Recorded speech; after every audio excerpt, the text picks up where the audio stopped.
Hey y'all, so I'm coming back on to finish up with the part two in regards to your past life energy with those who you might have some karma with in this lifetime or some negative karmic cycles that have repeated themselves in this lifetime. So I'm coming on now to um, finish up with the part two, okay? Because it cut off on me prematurely in the last session. So let's just see. I'm going to put this down so you can see the cards here.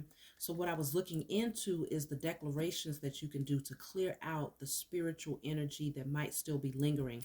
The last card that we ended with was all unhealthy pride and ego that prevents internal change is cleared from my energy in spirit and in flesh. So you want to write this and burn it, okay?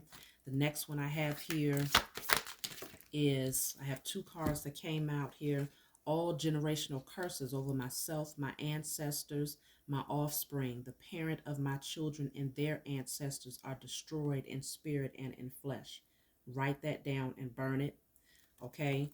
And then I have all unhealthy addictions, codependencies, and pleasure seeking behavior patterns are destroyed and cleared in spirit and in flesh.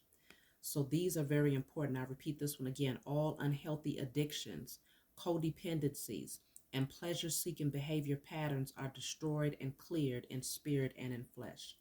So these are the energies that are still lingering concerning your past life circumstance, what might not have been completely resolved based on, some unhealed wounds that carried over into this lifetime. This might be how this energy is currently affecting you. For some of you, I kept picking up on this might have been a parent-child relationship. And so, of course, the generational curses is very important, especially when it comes to those type of connections. For others of you, if this is a romantic relationship that you all had in a past life and you came back into this lifetime in another romantic partnership, you might have created children with this person. And so, as this card says, all generational curses over myself, my ancestors, my offspring, and the parent of my children and their ancestors is now destroyed in spirit and in flesh. That's very important, okay? Because you want to be able to clear out that karmic energy on your behalf and on that person's behalf so that their um, generational curses do not carry through the offspring that you have created together. So that could be one of the reasons why they came back in this lifetime to repeat this cycle with you again, to create, offspring so that you could actually break those generational curses for them and for yourself and your ancestors and offspring. So that's what I'm seeing there. I'm just going to read from this book real quick just to kind of get a quick conclusion on the type of energy. I channel the energy and I just stop at whatever page I'm being guided to stop at here concerning the past life energy that you might have projected towards this person so that you can have a better understanding of why the dynamics of the relationship is what it is today. So I'm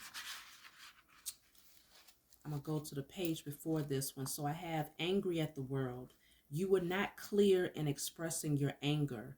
You took it out on convenient targets, sometimes just on whoever happened to be in your immediate vicinity. Needless to say, this was a turnoff to the human relationships department, but you were really mad at yourself. Anger turned inward eventually funnels out in unpredictable directions. The more you tried to hold back your anger, the worse it usually got. Your health wore down as much as your mind and spirit. The baggage within you grew heavy in terms of emotional confusion. Happiness was hard to experience, okay? Blaming others for your problems made matters worse. So this could be why you ended up isolating yourself, because in part one, go back and check out part one if you haven't seen it.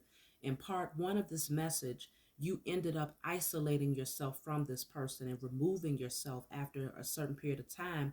But what ended up happening in that hermit energy, you ended up growing. You ended up doing some soul searching and reflecting on why you was displaying these type of behavior patterns towards others. You actually healed and evolved and ended up connecting with someone who was on the same page spiritually.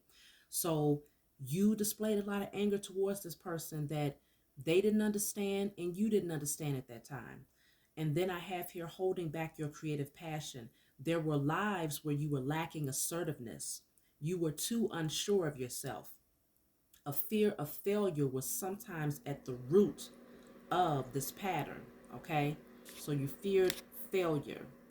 Then I have here um, fear of the pain of rejection. Oh, wait a minute. Fearing the pain of rejection, you chose to keep your skills hidden. Fearing the pain, wait a minute, this caused you to miss chances to advance your professional life. Even your love life suffered. You did not see yourself as worthy of success. The power that the power that wanted to manifest through you was thwarted when you denied it access. You would not let yourself take a bold, creative risk. Frustration resulted from your lack of initiative. So it looks like you did not awaken your gifts. You pushed your gifts back for an extended period of time when you was connected with this person. Okay, it was something about that relationship where you had to go into isolation in order to awaken your gifts, because in part one, it also revealed that you stepped into the Queen of Wands energy. The Queen of Wands is very creative, okay? So it feels like you did end up awakening those gifts after you isolated yourself from this person and went through that spiritual awakening. And so that was another part of what was lacking in your past life when you was connected to this person before you did the work on yourself. Last one I have here, blind force. Okay. So with blind force, it says, in this pattern, you had too much aggressiveness. It boiled over without focus. You were not reflective enough to have a well-defined sense of direction, and you ended up spinning your wheels. You had to start over because you missed important details.